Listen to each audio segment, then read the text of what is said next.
that mic. Oh, thank you. All right. Hello, everyone. Good evening. Thank you all so much for coming out tonight. My name is Amali, and I'm the events director here at Books Are Magic. Before you get started, I just have a few logistics to point out for how tonight's event is going to go. First off, we do ask that you keep your mask on at all times. We will be doing a hand-raised audience Q&A towards the end of the event, so please start thinking of questions to ask and hold on to them. After the talk tonight, Jody and Rita will be signing and personalizing books at the desk behind me near the side door.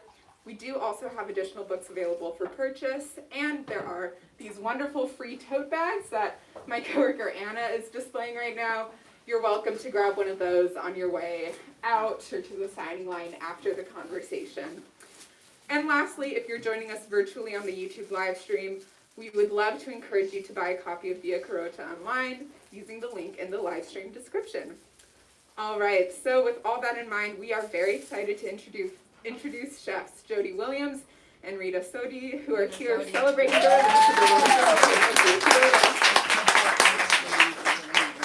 This book requires very little introduction.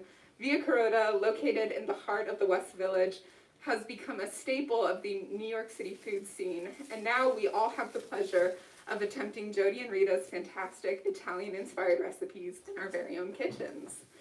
Jody Williams and Rita Sodi are, of course, the co-chefs and owners of Via Carota, which is inspired by Rita's 17th century country house in the hills near Florence. They also co-own Bar Pisolino and the Commerce Inn, a Shaker-inspired West Village tavern and cookery that opened this year. Rita and Jody won the James Beard Award for Best Chef, New York City in 2019. Williams is also the author of Bouvette, The Pleasure of Good Food, and Rita is also the chef and owner of the ever-popular Sodi. And tonight, Hannah Goldfield joins Rita and Jody in conversation.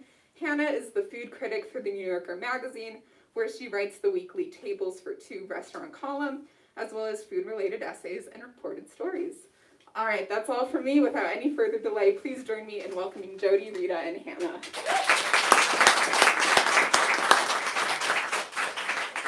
Thank you so much. I'm honored to be here. I write about restaurants. I've written about many, many restaurants, but I've only declared one to be the most perfect restaurant in New York, and that is Via Carota. And I think that it was true when I wrote it, and it's still true, and you guys have just become a total, I mean, all your restaurants are institutions, but I have a special place in my heart for that one. And I think part of what makes it so special is that it's your collaboration. And you are both restaurateurs. You were and are sort of separately, but you came together for, professionally for the first time, I think, with Via Carota. Yeah. Is that right? So, and in the book, you tell your story, the story of how you met. So, and it's extremely charming. So I'm wondering if you will give us a brief version of that for people who don't know. So yeah, we're happy to do that, and I and Rita, we're thrilled to be here, to be in this position, and to be next to you, and just you know, a lot of hard work, but Via Carota just resonates with people because there's great people in it, and there's great people coming to it, and that's just always part of the recipe for the restaurant's success.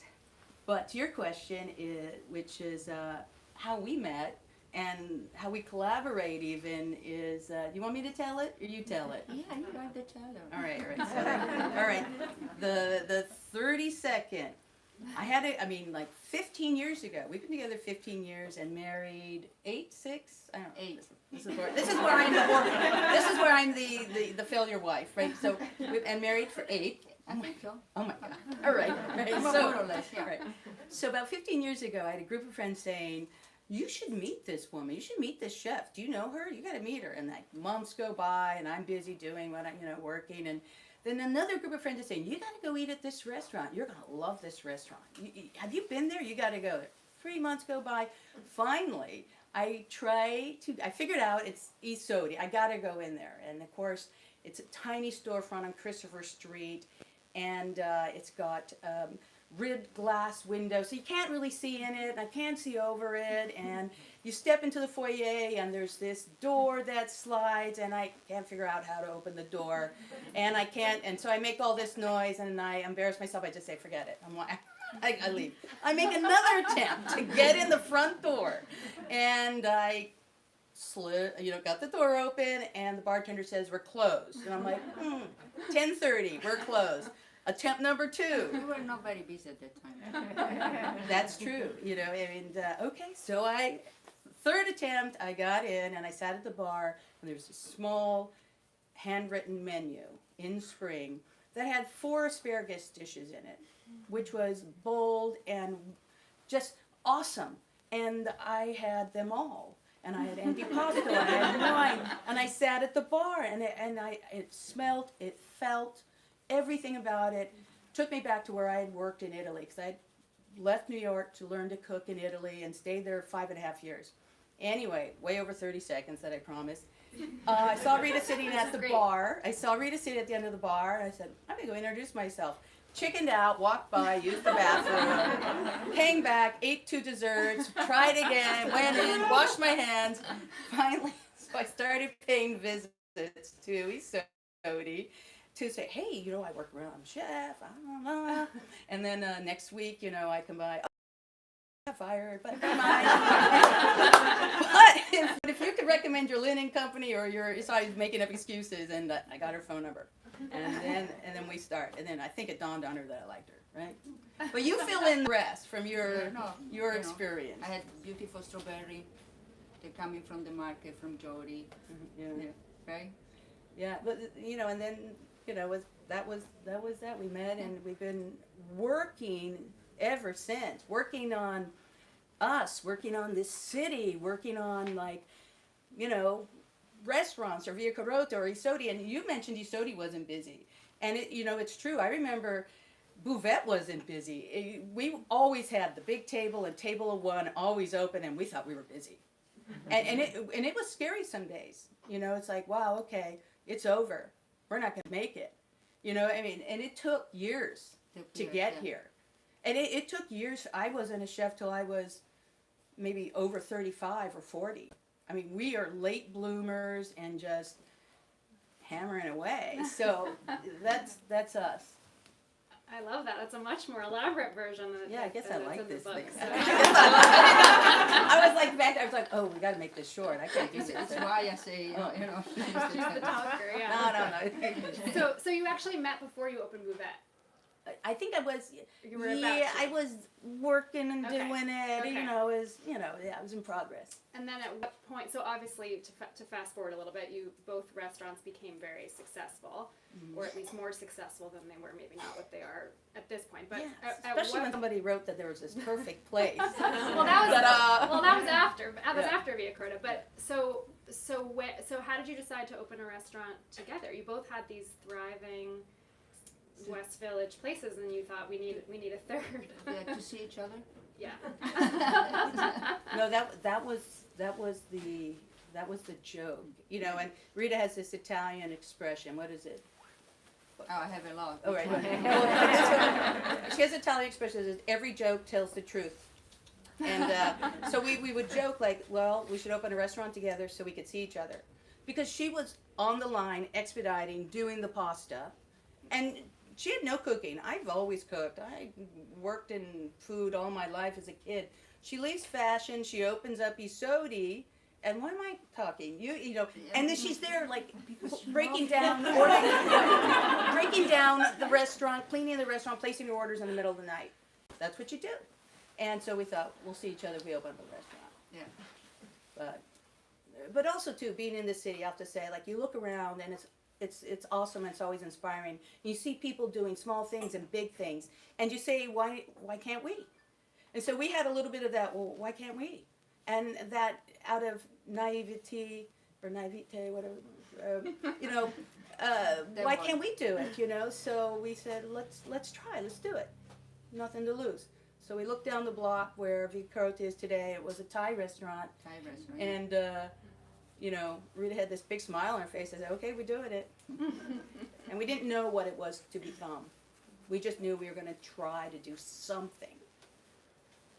And so how did the concept kind of evolve? So you had Bouvette, which is what category of French restaurant would we put Bouvette in? It's a I call it gastrotech because, you know, I don't want to be a restaurant. I don't want to be a wine bar. It's more than a coffee shop. It's this thing where you can just go and eat and drink right. And all then- day, you and know? then Sodi is more. It's not an extremely formal restaurant, but it's definitely feels more formal than Yeah, Via it's Carota. I want to do something that is really like the way we eat in Italy, so it's very formal, and the three courses, something like to something you order to share and enjoy, and do what Italian people do in front of the table. Yeah. And so was Via Carota sort of somewhere in between? Was that the idea? Like, Yeah. yeah. Yeah. Look us, Yeah, Yeah. now that's the answer. You know, that push and pull and the collaboration, you know, the trial and error, you know, stepping back and looking at it and how do you feel. We knew that we wanted Via Carota to be a place where we wanted to eat.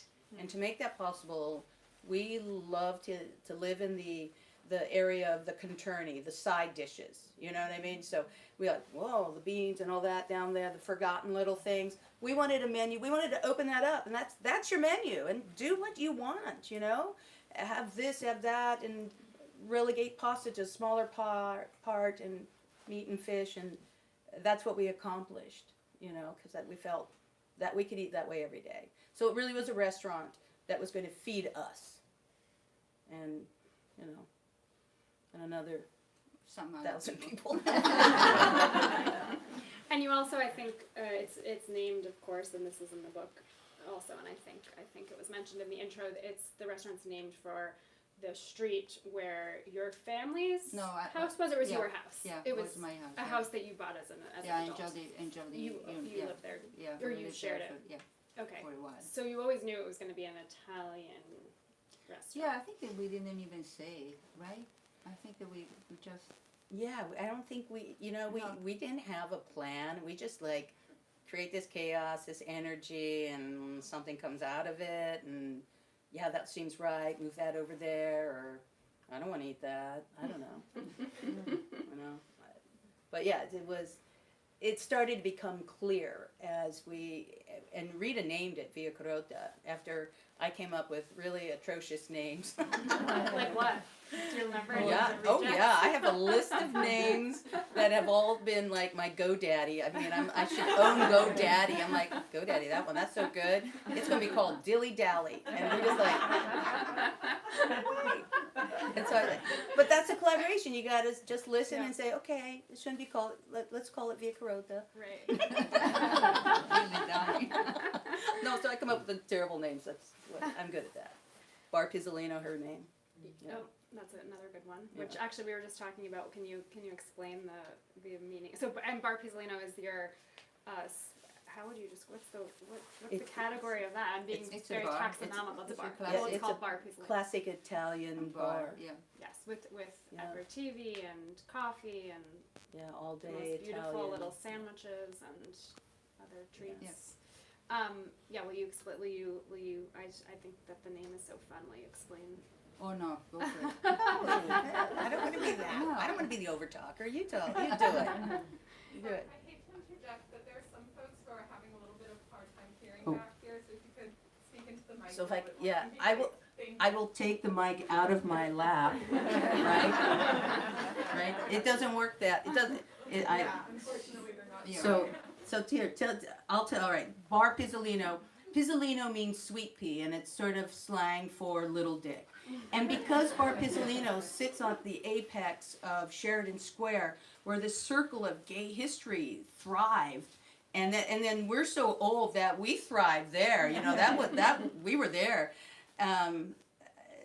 That we wanted to be part of that, so we called it the Bar Pizzolino. It also in sweet pea and Via Carota translate carrot. So there's this, you know, connectivity but that's what that means. And the reason really is because it's part of that There's Stonewall, the Monster, Mary's Crisis. There was the Duchess. There's all this history there. So we thought it could a nod to that. Nice. And so I've been thinking a lot about how, there's lots of people will say that you can only, that basically the place where food is made is very important. Like, you can only make a New York bagel in New York. People try to make bagels elsewhere, and I've heard it attributed to the water. You just can't get the same thing. But something I've heard people say about Via Carota and Sodi and Buvette is that these restaurants manage to capture almost like a platonic ideal of the countries that you're inspired by. And I'm curious to know how, I feel like that requires a lot of adaptation, and how do you, maybe that's a difficult question to answer, but No, do you that's feel a good question. like how do you capture the spirit of, and I think you're so much of what you guys do is inspired by Rita's Italian heritage and by this, and No, both of us, because Jody anyway, she lived there 6 years in right. in Italy, so she had some of this heritage too. But I think answer your question is more about, you have it's kind of a soul that you take inside of your place, and you teach everything you know and everything you believe and everything you grow up with to your cook, and try make them smell and feel what you feel. So I think that's the secret of our place. I think. Yeah, I would, there are rules to follow when you're cooking, and then there are rules to break when you're cooking, and knowing when to do it. And so, for example, the meat sauce, the sugo di carne, 4 hours covered, right? 4 hours covered. And if you did 2.5 uncovered, somebody knows right away. It's a challenge, and I think food in Italy is different than the food we make at Via Carota, but we have an ideal that we're striving for. We have a taste memory of what it is that inspired us to want to do it here, and that's always the guide. So maybe that helps. And then sometimes we just break it and do something weird. And you also seem like you're sort of light on your feet and inspired by what you find at the market, and I'm so struck by how integrated you are into the neighborhood, and which is such an amazing thing, because the West Village has changed so much over the past 50 years, and I think some people feel like it's been like all the culture has been sort of driven out of it, but I, in my time spent there, found that there's so much culture left there. You kind of have to look for it. You have to spend time there, but I feel like you guys are carrying on through Bar Pisolino and through the name and just your whole kind of ethos. Can you talk a little bit about how you're inspired by the neighborhood and just by New York in general? Sure. I mean, off the top of my head, New York keeps changing, keeps evolving, and one day it'll evolve, and and that's a lot of the energy. There's not a lot of places around that are legacies. Very few. Every neighborhood keeps changing and whatnot, and West Village has been really developed. Really developed. The West Side Highway, and that comes with cost, and that comes with opportunity, and I don't complain. That's New York. So you get up and you do your best and seize the day, and we long to be legacy places that, your kids, you bring your kids, and your kid gets a job as a bag waiter, you know what I mean? And we live in the neighborhood too. We live 2 blocks from the restaurant and just walk or bicycle over. Yeah, and also we are lucky because it's a West Village. It's a village. It's like you feel like it's part of New York, but it's a little bit like a part of another. It's different, it's, if you go, it seems like it's not even New York when you're there, so you can keep and maintain who you are, and didn't change it so much in all this time, so it's a little bit easier there. But we're really inspired by history, and we cook from, you know, a sense of nostalgia, and we're interested in those things. We're really plain Janes and very simple. I'm very content to be that and not strike out on trends or anything. It would seem really out of character for us. So if we could just sort of, you know, be the ivy growing on the wall, that would be success for us, you know. Nice. I want to talk about the book, since that's part of the reason we're, I guess it's the I have a reason that we're copy, so here. any question, I'm ready. Open the index so you can look up words. I love the book. I have cooked from the book quite, I guess not extensively because I haven't had it for that long, but I made a meal with all Via Carota recipes, and I was thrilled by how well they turned out and by how easy they were to follow, and it feels like it's, someone asked me, is it the kind of restaurant cookbook where, you know, you have to be like a super skilled chef and it's not sort of translated for the home cook? And I said, absolutely not, at least in the recipes that I've made. And so, I've been struck by how the book feels very carefully curated. It's not, I mean, the menu is very long and it changes seasonally, although there are things that are always on it. But you didn't just go for like the hits. I mean, a lot of the hits are in there, but it feels like you really were careful about choosing recipes that made sense for a cookbook, that made sense for the home cook. And I'm curious to hear a little bit from you if that's true and kind of how you did that. Yeah, seasonality, like this divide the book, is very important for us. We eat by seasonality, so it's why there is some very well-known recipe and some not. Mm-hmm. Because you have anyway that eating recipe, then you know people normally don't see too much, but they are there. And I think what else, Jody?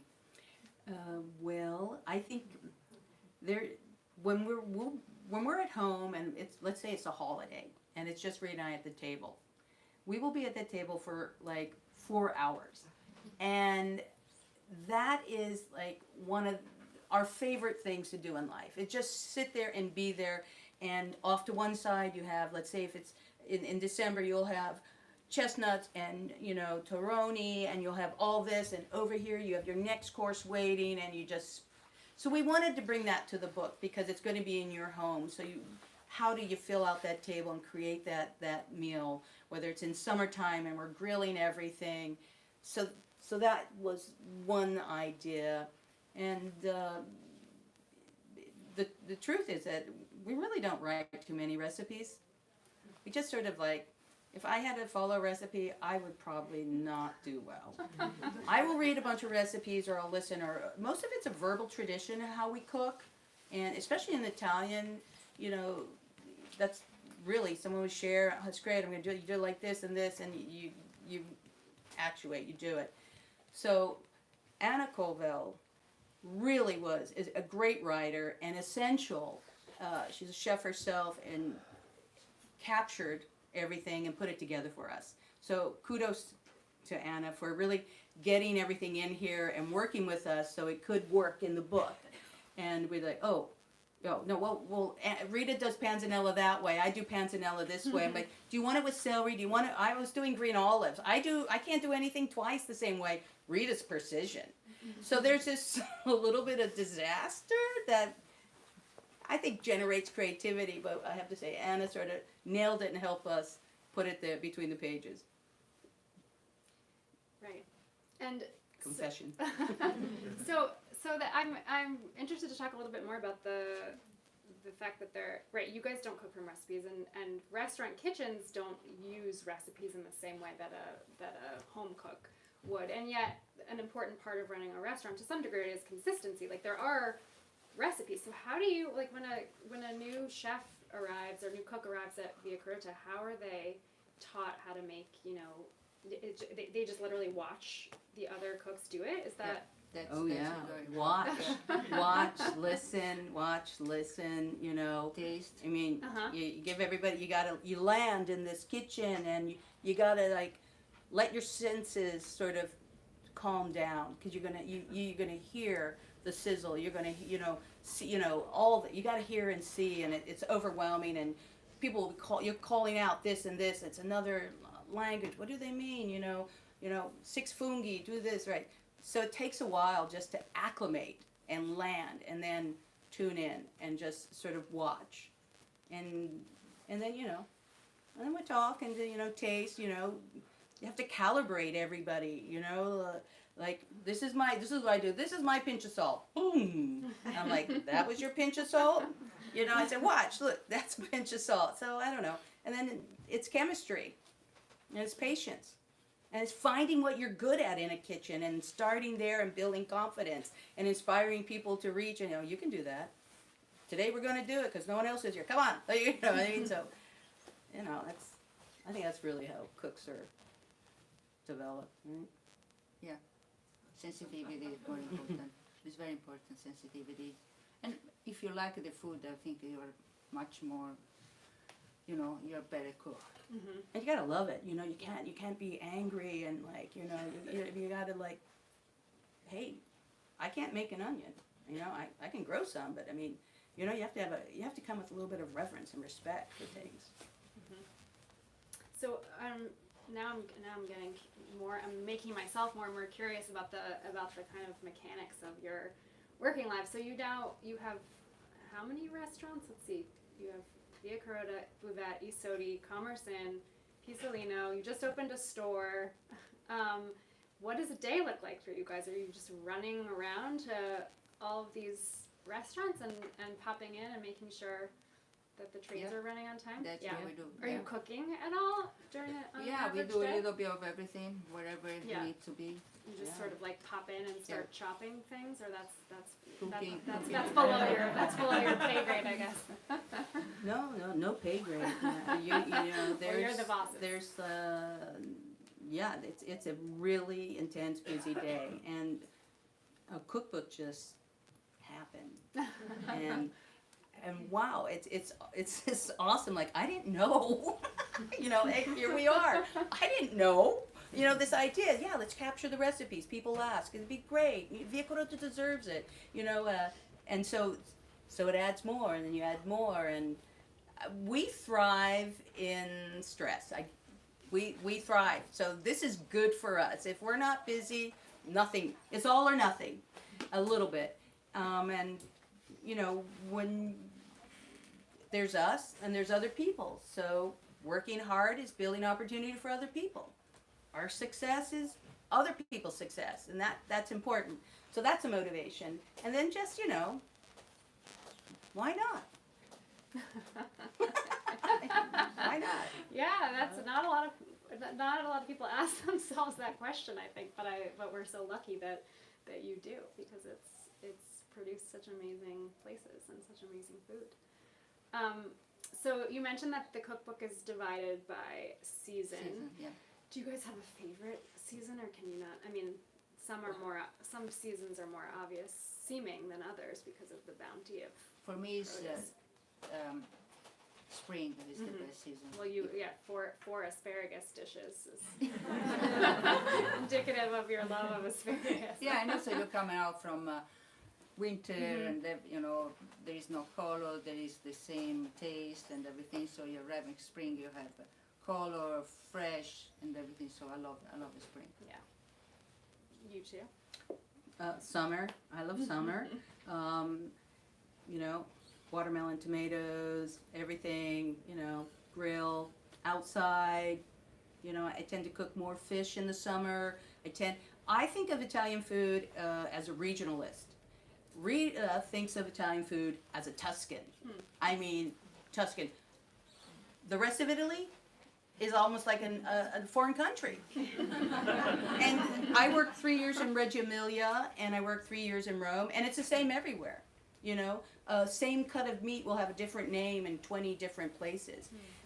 There's another Italian saying, which I will spare you my Italian, that says for every recipe there's like a church bell ringing, that a different way to do it, or something like that. Anyway, so I love to travel down the coast in the summer, and squash blossoms, or up in Genoa, basil pesto.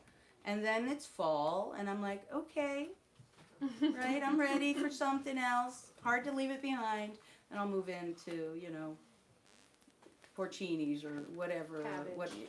Yeah, no, I always want cabbage to be better than it is when I make it. Well, I made the cabbage cavolo e farro, and it was or farro, and it was delicious. Oh, thank So you. you managed to make something good out of cabbage.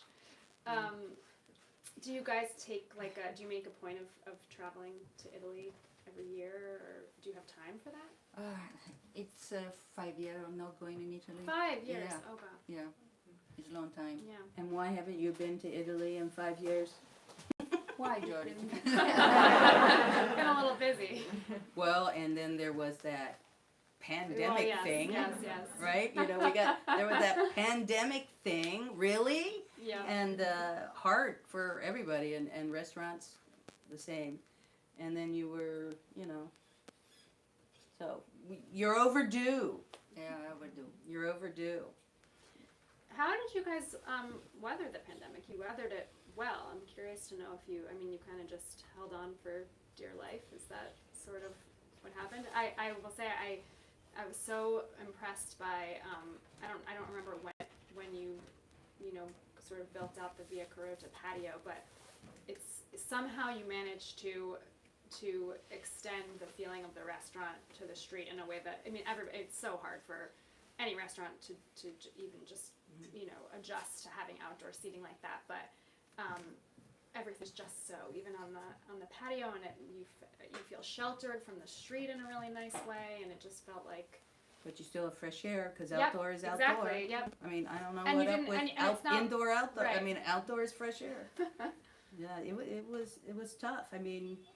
When New York, when we closed, it was hard. It was devastating, but heartbreaking. It was scary.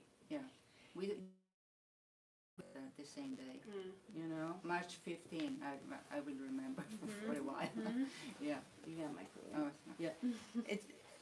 we did, and the last thing we did, we looked back in and we set a table in the corner. We went back, we put tablecloth, glasses, plates. In every restaurant, we set a table for a good omen or a sign that we'd come back, for good luck.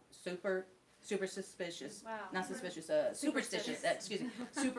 Superstitious. Never mind. Anyway, so we set table in hopes that we'll be back there. And that table sat and was dusty and everything. But anyway. It worked. It worked, and New York worked, because New York did something really bold. New York said, go open outside. Go do your business outside. What? Drag a table outside. Put some cones. And then the rules started coming. And, this and this, for protection. Oh, well, you need this. You need access to this. And that was really a bold moment. And it saved restaurants. It saved our restaurants. Sodi, bus lane, 4 tables outside, kept Christopher Street, kept Sodi open for a year and a half. We didn't go back in until we were vaccinated. We didn't do the 25. We didn't do the 50. We went back in when we were vaccinated. And, I don't know, everybody, it's New York. We did it. We did bold things, we did thoughtful things, we did safe things, and we didn't give up, and we stayed in the city, and, it was crazy. All of us here, everybody deserves applause to go through that, Yeah, it's amazing. We're gonna take some questions from the audience, but I wanna end on a slightly lighter note and ask you if you guys have seen this clip that's going around about Negroni Spagliata. Am I pronouncing that correctly?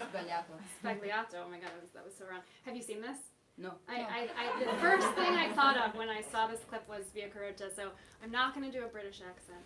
But it's these 2 actors from House of the Dragon, which is the Game of Thrones spin-off, and they were being interviewed for something, I think it was like a behind-the-scenes HBO thing, and they were talking about their favorite cocktails, and one of them says, Negroni Spagliato. Am I saying it right this time? With Prosecco. And she says it, it's a non-binary person's actor says it in a very slow, kind of sensual way, and the other actor's like, oh, and it went totally viral. There are memes about it, and the first thing I thought of was that's my drink at Via Carota. And it was the first time I had ever had that drink was at Via Carota. And I think that the drinks at Via Carota are one of the I don't think they're underrated, but to me they're one of the most magical parts of the restaurant. So you guys have to look it up. I saw something go by that said, Negroni Sbagliato, the It's Girl, and I'm like, oh, okay. You just I didn't didn't know. think No, I about mean, it. I'm like, Yeah. okay, I don't want to think about it. You know what I mean? It's the new It Girl or something. I don't know. Well, that's why, and Yeah. now I'm curious to know if you see an uptick in orders of. Nope, it's still No. espresso martinis all the way. No. Rita scratches her head because you don't drink cocktails with dinner. You drink wine with dinner. You drink cocktails before dinner. So she's like, what was the Aperol Spritz on table 10? They're having Mealia latte, braised pork and milk and kale. What this? I mean, and she's horrified. And, everybody does what they want, but Yeah, rightly of course. so. We agree, rightly so. You miss these opportunities to put things together that make sense and stuff. But yeah. Okay, we'll take some questions from the audience now. Okay, No thank you very much. question,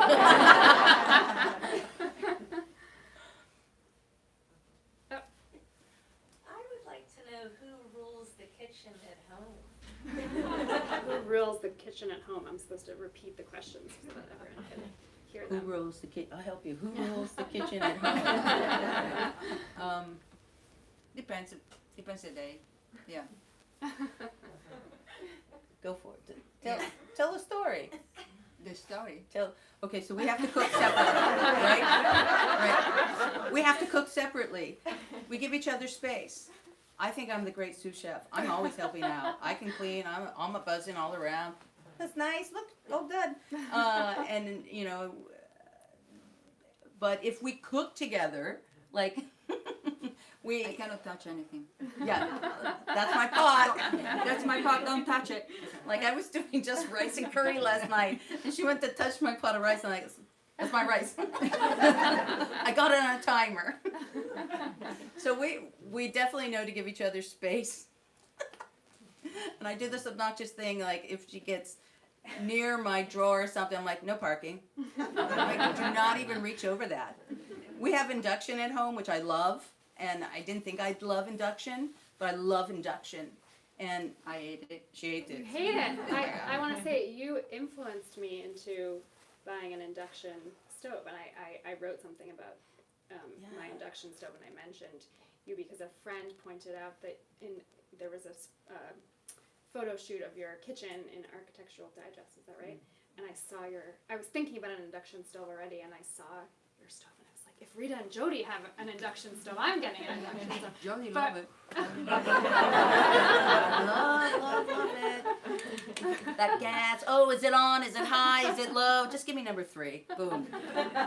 But I have to say, Rita is the better cook, hands down. And so I'm like, don't make me make the peas. They'll be terrible. I don't want a terrible dinner. Please make this. Or let's just have peas for dinner. No, we don't have time. I need 45 minutes to cook the peas. I'm like, and no, she's right. They got to cook that long. So, it's a little Tricky. a little tricky. We opened Via Carota, we had 2 kinds of cheese, my grating and her grating on the Parmesan. And then we realized, we can't do that to people. You win. You win the cheese grating. Were they different course? Oh, yeah. course levels? Different. Course. Same cheese, different course. But you Fine. had them both on the same dish, or you would alternate. No, one cheese would go on her dishes, and then I'd have my fine Parmesan. I'd say, use mine on that, use mine on that. And then we were like, no. We figured out how to work together and everything on that. Now they are both there, but Oh, mine goes on, yeah, right. Amazing. Another question I there. have a question. So for a party of 4, no dietary restrictions, can you create what you think is the perfect Via Carota order? Sharing everything. What time of day? For dinner. Dinner. 4 courses, perfect Via Carota dinner. okay. What time of year? Tomorrow. Table of 4. Order for them. Okay. We start with arancini. Panisa. Okay, arancini. Oh, you do yours. I won't jump Okay, on go it. for it. No, Because but you have to say you're having cocktail with some arancini or Okay. panisa. Don't do double fried things. One or the other. Okay. We on our table we always have a pile of raw vegetables. It will be pinsamonium, and you just sit there and you chill out. You slow down. You eat raw vegetables and olive oil. And that's in the book. There's a recipe for that. And or we'll start right now. We'd start your dinner with probably bagno caldo while you're flipping through deciding what wine. So you did the panisa or the arancini Yeah. with probably a cocktail, probably a Negroni or Negroni Sbagliato. Here they're With right, prosecco. but not the espresso martini. Save that for dessert, right? And yeah, I'd probably say I'd go next bagno caldo. What would you do next? After bagno caldo, what comes? Oh, carciofi alla griglia. Okay, carciofi alla griglia. So 4 people, right? So big pansamonium. Then you're going to need like 3 veg to come and salads. The green salad would probably pair with branzino. We definitely add branzino to the main course. We have trouble making decisions. I don't know. You know, everybody wears out. We start to wear out, and you're working a lot. You might like. It's really hard to make decisions all the time, isn't it? But definitely branzino, green salad are floating near the end, and grilled artichokes. Probably. You want go some pasta there? Yeah, do the pasta. Yeah. Yeah. Go with what? Do what pasta you want. Risotto. Oh, okay. The pasta risotto Risotto limone. limone. Yeah. What else? This is like, you know, it's like where I have, you know, which floor do we live on? You know, like oh yeah, that's right. So yeah, I would definitely do like you said, grilled artichokes, or I would do the, you know, like carrots, grilled artichokes, the fungi, and we start eating those 3 things after the bagno caldo has been cleared, and then pasta rolls out. So I just tell everybody, there's only 4 pastas, get one of everything, right? So, you know, that's what I do with dessert. Do you want dessert? Yeah, bring them. Bring all of them, right? I'm serious. And if dinner or lunch wasn't good, we're going out again. I can't. Let's try again. Yeah, and probably for meat, Switzerina. I adore the fried rabbit. My complaint is I want more fried rabbit. You know, we eat a lot of the same things every day in the restaurant. We eat the tortino di carciofo, which is this kind of a ribbon frittata with fried artichokes in it and lots of olive oil. And I don't think it's on the menu. You can ask for it. That's in the book too, right? There's a recipe Yeah, for it. that's in the book. Yeah, it took us years to learn how to make it. We eventually get there. I don't know. Did we give enough dishes? No, but basically, I'd like get one of our great servers. I say, "Can you go talk to them?" Yeah. What else? Oh, yeah. Other questions? Yeah, I love what you were saying, Jody, about New York and it being kind of a constant state of change and evolution. And I'm curious, you know, coming out of the pandemic, and I think there's been so much change that even I've witnessed as a diner in New York, with new restaurants coming in and kind of a resurgence of older restaurants as well. So I'm curious what you both have kind of seen that's been exciting or inspiring for you kind of in the last year or so as it's all reopened. Great question. So, what have we seen as a resurgent coming out of COVID? You know, first, we're in this corner of New York and on this small few blocks, and we rarely leave or put our heads out to, you know, see or do anything. And that's a shame because there's so much inspiration here. But one thing that I've noticed, and I can't speak to it to a great deal, that a lot of individuals have left kitchens to do one thing, whether, you know, one thing, one food thing, or one food idea. So where there was this generalized track where we're all going to think and we're all going to work, all of a sudden stopped, dead end, or was afraid, and gave, this, what is it, never let a crisis go to waste, gave people the opportunity to say, I'm going to try, why not? So I think there's a lot of people out there doing really cool things. And, whether it's a mochi donut or it's chocolate or we're here or I'm writing. And so all of a sudden it's richer for us, right? So I think that's really interesting. And I wish I knew more about it and was more connected to so many things besides my cell phone, Other questions? Yeah, this one.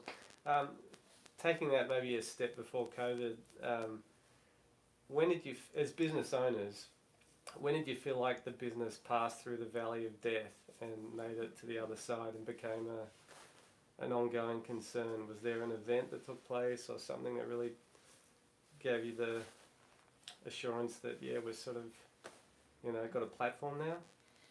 So your question is, do we have an assurance after passing through the valley of death of COVID that business is good? Is that the thing, or? Well, it's a metaphor for business. You might have passed it before COVID hit or post it, but there's a moment where as a business you go, yeah, we're onto something here, and I'm curious about when that was and what event took place that made you feel like that.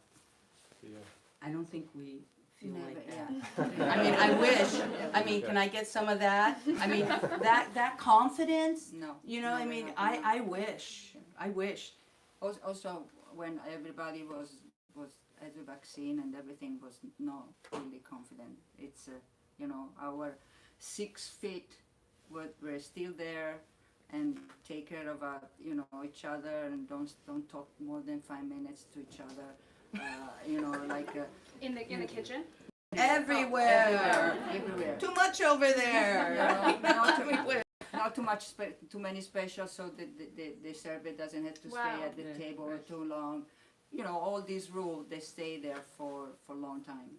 But you're talking more in a bigger sense, and I think we're just not those people. I don't know why. I mean that if we have a slow day, like oh, it's over. What do we do? What's wrong? You know what I mean? No, we crash.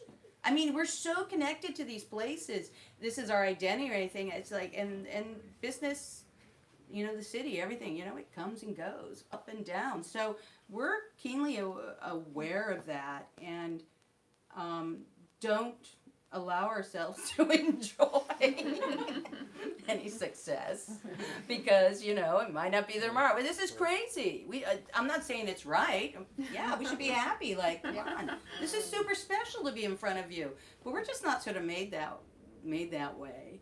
But yeah, we're always like a little worried, So. Whoop. We have time for 2 more. Okay, great. So let's start there. Besides your own restaurants, where do you guys enjoy going out to eat? That's a good question. Where Where are you going, Jody? Well, I think that we love eating at your place, right? We love, our friends with King. We were at your Stissing house, and had great. I mean, so we might bop around the neighborhood, or try and visit another neighborhood, or I want barbecue. I mean, so or I want falafels. We like to eat very unfussy and quick, and I don't know. I rather grocery shop than go out to dinner most of the times, and I wish I had more time to be connected. I mean, it's a trade-off, where we do all this, so we miss out on maybe what you guys get to enjoy as a diner, which is too bad. But I think I could spend weeks just going out and missing what I think I'm missing. You know what I mean? We had one more question there. Oh, yes, Hannah, you mentioned that a store has been opened. Oh, Can you yes. tell us about Is that? that? I hope that wasn't off the record, but I saw it. Yeah. I saw the store. It's not fully. It's right across the street. I'll let you explain it, but Yeah. exists, right? Right, so this is how we do things. This is the worst. Do not run a business like this. Right? And we've done it 5 times, right? There'll never be the grand opening. There'll never be an opening day. We'll get to the door, and if we feel it, and we'll say, we're closed, but come on in. Because we have so little confidence, we feel we need a little more runway. So the store is called Spazio Creativo. And it's probably just about the size of this area we're sitting in. And it's across from Via Carota, as Hannah said. And it's a space that's meant just for pop-ups, collaborations, and a meeting place. So that is around food and people and makers and things that are of interest, to what we do. And that's all we know right now. But inside it is a enamel 1920 4-door refrigerator that works. And so I was bragging about it to somebody in the store, and they said, it's probably not energy efficient. Which is absolutely right, bummer. Yeah, you're right. So, but anyway, in this fridge, we imagine a lot of provisions and people taking the space to have their meetings or do their podcasts or to use that. We want to bring something to Grove Street that's just not long lines and a little bit of chaos, because restaurants are great for neighborhoods and they're hard on neighborhoods. So that's what the intent is there. I mean, we'll figure it out. So it's debuted as a pop-up cookbook store selling one cookbook. And olive oil. And Right? there's some secret. It's a secret. See, I'm It's giving sort of a away secret. too much, but there was. Well, I don't want the FDA coming down and arrest Rita, so I'm like, but there's Rita's olive oil. She brings in olive oil, and there's some other things in there, and there's actually another cookbook. Yes, there's another cookbook which you. I will keep secret. No, we can talk about it. We can talk about right. it. There's you should explain this other cookbook. No, I want to hear you say it.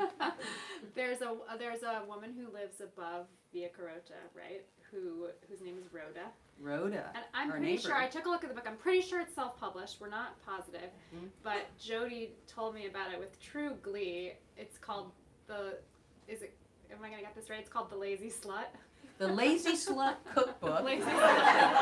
Oh my God, Rhoda is the New Yorker, She's like she is the prototypical West Village resident from the 60s. Artist. She's elderly, I think. I only saw her from the back. Is she not? I don't know. Actually, I have no idea. I think she's pretty young, about 70. Okay. And she's been there for a long. You get the sense she's been there for a long time. She's a Denzian of that village, and just go for it.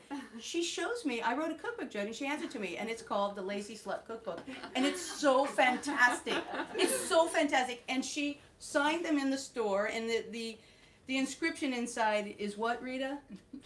Lazy does it. Lazy does it. It says, Lazy does it. Love, Rhoda. I mean, I need that shirt. Lazy does it, right? So, a space to meet people, think things, that's what that is. We'll see. And in 2 years, if it doesn't work, there'll be a Negroni bar. or the Spagliato bar. Yeah, exactly. But I'm trying to spare us of more It'll of the be on same, TikTok. more of the same, yeah. TikTok.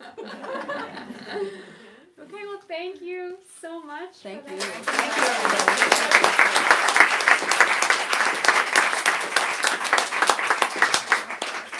Yeah, thank you all so much for coming out tonight. Thank you, Hannah, for moderating this discussion. And of course, thank you to Jody and Rita for joining us to celebrate this wonderful cookbook launch. As I said before, we do have these wonderful free tote bags, so make sure that you get one of those before you go. We also, of course, have tons of books available for purchase. This is such a wonderful cookbook, especially with the holidays coming up, so stock up. Jody and Rita will be signing books at the desk behind me, so y'all can go ahead and start lining up once I'm done here. That's all for me. Thank you all so much for coming out. Let's give these wonderful people one last round of applause.